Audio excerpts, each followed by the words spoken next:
Welcome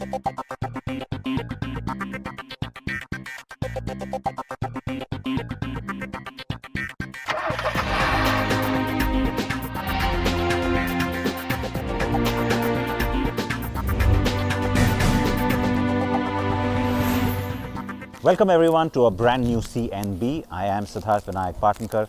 Thank you for joining us right here on the NDTV network. Today we've got a fair amount packed in. We're going to talk about electric cars from Mercedes-Benz. That's coming up a little bit later in the show. But first, let's talk about a bike that is getting a lot of buzz. The Super Meteor from Royal Enfield. It's a brand that can't seem to get anything wrong these days. Is it the same with the latest product? Preetham Bora spent time riding it around to find out.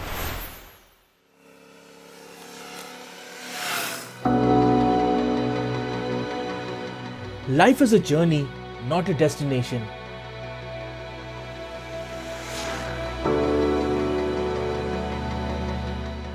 These words perfectly sum up the very essence of a cruiser motorcycle. After all, it's not the adrenaline pumping performance or about sporty dynamics. A true blue cruiser is about relaxed, easy riding and the lure of the long open road.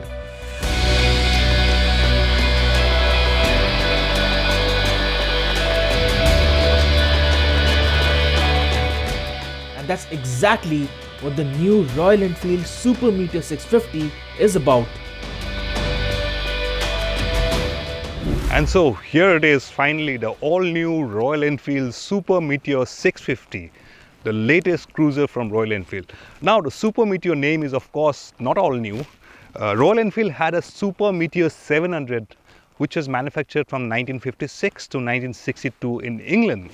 And this one of course for the 21st century is the Super Meteor 650. Yes, it's based on the 650 Twins platform, so shares the same engine with the Interceptor 650 and the Continental GT 650. But apart from that, everything else is brand new. So brand new chassis, brand new swing arm, brand new suspension, brand new wheels and tires, and of course brakes. And this one, the Super Meteor 650, is now the flagship model in Royal Enfield's lineup.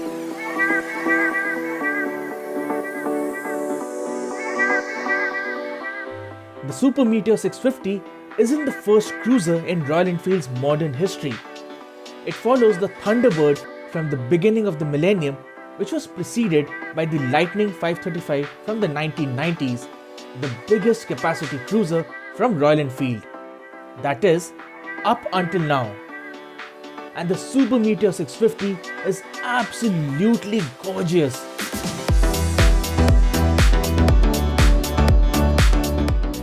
It definitely has presence, looks quite big, but will not intimidate anyone.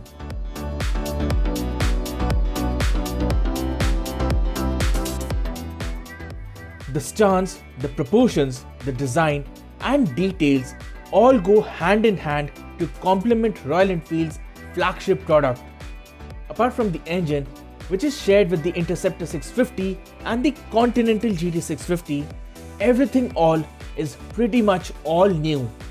Up front, the LED headlight is the first in the 650 Twins family, as are the upside down front forks, which again is from Showa, underscoring the premium components.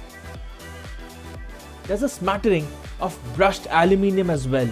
On the switchgear, triple clamp and the fuel filler lid also looks finished in high quality. The wheels are alloys, shod with tubeless tires, and no, wire-spoked options aren't available.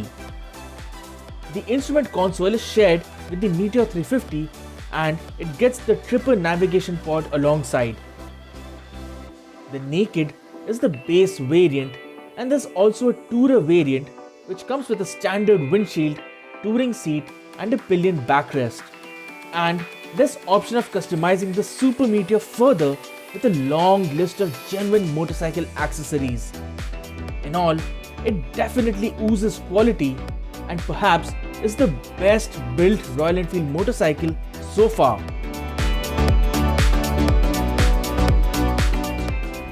Yes, just look at it. It's low slung, stretched out, and it's got the typical cruiser stance. If you're into cruisers, new Super Meteor 650 will certainly appeal to you in the way it looks. And being the flagship model, it's got some premium touches as well, like brushed aluminum finish on the switchgear. It's got brushed aluminum finish on the headlight bezel, headlight stays, the triple clamp, all very nice and premium looking. And of course, it gets pan adjustable levers, both the brake lever and the clutch lever. And the riding position, typical cruiser. You sit with feet forward position. The handlebar is wide and it's quite comfortable to sit on. But how does it ride really? That's the main question. So let's go find out.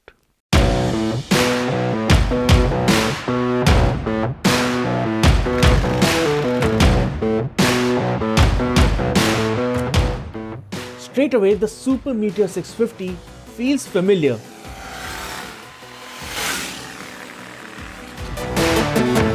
Because it shares the same 648cc engine with its siblings. It is smooth, refined and responsive with the same output, although the engine map has been tweaked to suit the character of the bike. Compared to its siblings, it's a little reluctant to hit triple-digit speeds in a hurry, and that's because the Super Meteor 650 is heavier than its siblings.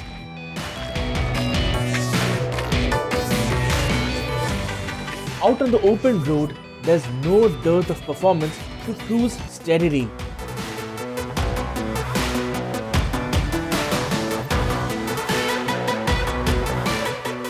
And on a test route with beautiful empty roads, it's quite an enjoyable companion to have.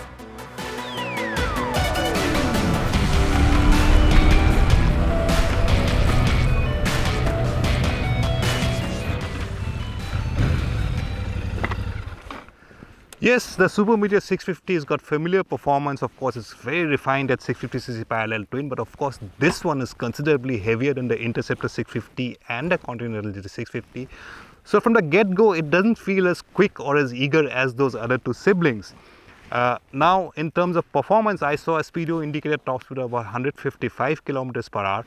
You can sit all day at 120, 130, no problems. If you want to go beyond that for high-speed overtakes, you can go beyond that as well. But what does bother you is the wind blast. 100, 110, 120, no problem. Beyond that, the wind blast does become little bothersome, especially if you're going on a long ride over hours and hours on the highway. Now, this one also comes with a windshield. The Tourer version also comes with a windshield. But to me, with the windshield, there's a lot of wind buffeting on the helmet, which makes it very noisy. I'd rather not have the windshield and have that wind blast than really opt for that windshield version. Brakes work quite well, quite nice stopping power, and it remains planted, quite stable. We of course have only sweeping curves here, but it's stable, very planted, handling no problems whatsoever. Only thing is that suspension is tuned slightly on the stiffer side. Over broken roads, if you go over broken roads, maybe that could be a spot of bother, particularly if you carry a pillion on board. But overall, if you're into cruisers, no dearth of performance, no dearth of refinement, so all plus points there.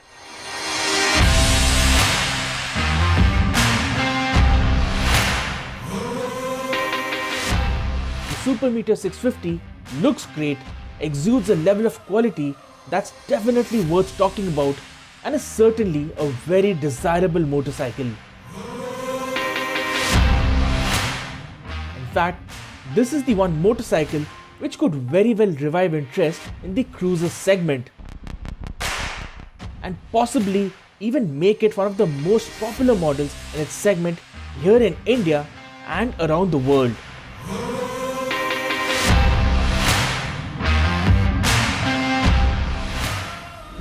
So should you be considering the new Royal Enfield Super Meteor 650? If you're a cruiser lover, you don't want to spend an exorbitant amount of money, then you can certainly look at the Super Meteor 650. Of course, we've ridden it only in these open highways. We haven't ridden it in traffic. We haven't ridden it in pothole-infested roads. So we'll reserve our full judgment till we actually get to test ride it in real-world conditions, right in the city, in traffic, and in bad roads and whatnot. And also, if you want to get back into motorcycling, you want a cruiser, you want to ride it on a weekend, go for a short breakfast ride with your friends, you don't want to spend a lot of money, you can certainly look at the Super Meteor 650. It rides well, It feels great, engine is refined, performance is great. With a starting price of just under 3,50,000 rupees ex-showroom for the base variant, the Super Meteor 650 certainly makes for an attractive proposition. And it's not just a desirable mid-size cruiser, but even as a leisure motorcycle that looks great, rides well, and will be an enjoyable companion for a weekend outing in the suburbs.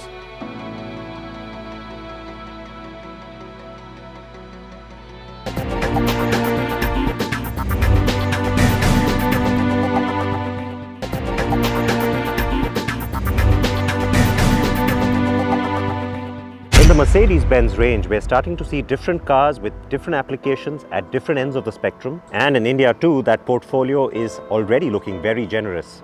So in Europe, if the electric vehicle capital is Norway, here in the United States, it's got to be California. There's a good charging network. And so we're all set to take these two babies on a nice long distance adventure. So on day one, first leg of our drive is a really ambitious one. We're really going for it. More than 600 kilometers from Los Angeles all the way north to San Francisco. Now, I've chosen the EQB as my first car that I'm driving and not the longer range EQS, because on this car you have a different battery pack. Of course, the range is lower. Here in the US, the EQB 350 that I'm driving has a range of about 227 miles. That translates to roughly 360 to 380 kilometers depending on how you drive. So for the most part, I am keeping the car, of course, in eco. I have full regeneration mode on, but I'm still not going to make it all the way, and so I will have to stop and charge. That's the true experience of driving an electric on such a long distance. Still about 100 miles short of San Francisco, and while on the GLB I still had about a 70-mile range, we found a fast charger. It's a DC fast charger, so decided to stop, get some coffee and get the battery charged up once again. So 2 stops on this entire journey so far. Not so bad, better than what I had expected. And if you think about it and compare to an ICE car's range, well, we would have probably done this journey in maybe about 45 minutes or an hour lesser. Because don't forget, we've had 7 hours on the road, but we've also taken a nice generous lunch break and of course these 2 charging halts.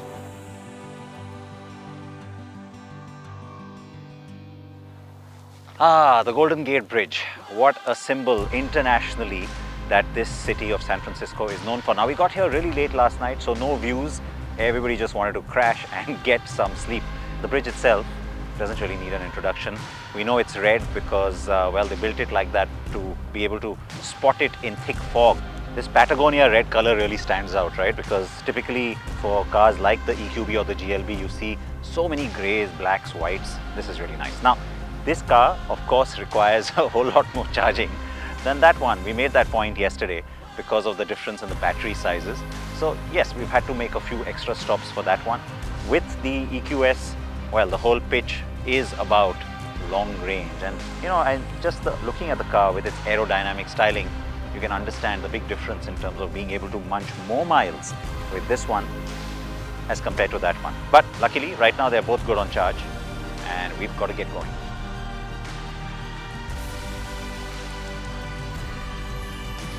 So it's a little over an hour since we left San Francisco, made our way up to the very famous Napa and Sonoma wine country. Now, you might wonder why I'd want to come to a vineyard or a winery.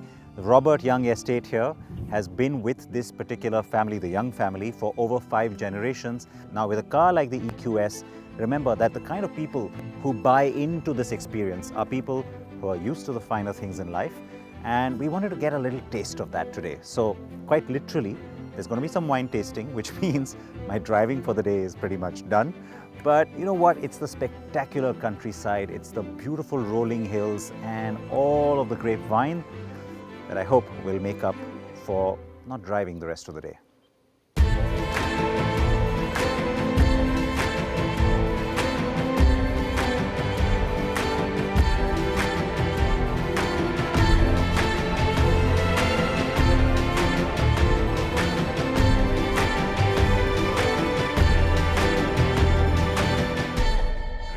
Get behind the wheel of the EQS. You know, the last 2 days I have just spent my time being very conscious of how much range is left and driving as frugally as I possibly can to extend and maximize that range. I finally have that pressure lifted off of me. In fact, I'm going to live on the wild side and switch to sport for the first time.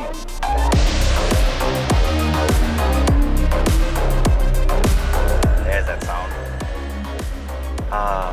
This feels good.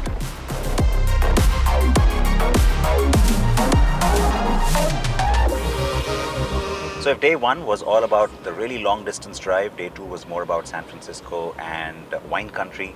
Today it's about gorgeous natural beauty of terrain, and there's so much here to explore and see. It also has a lot of really famous national parks. A lot of people make trips every year to many of these parks. Yosemite is probably one of the most popular, and I've never been there, so I'm really excited about heading to the Yosemite National Park today.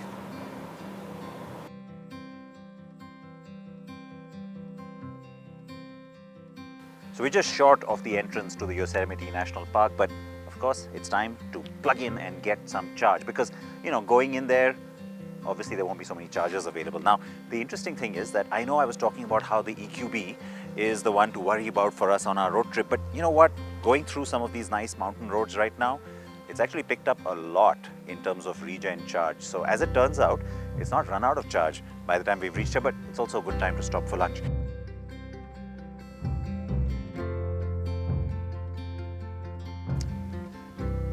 So nice and full. Cars are also nice and full. Let's go ahead and enter Yosemite now.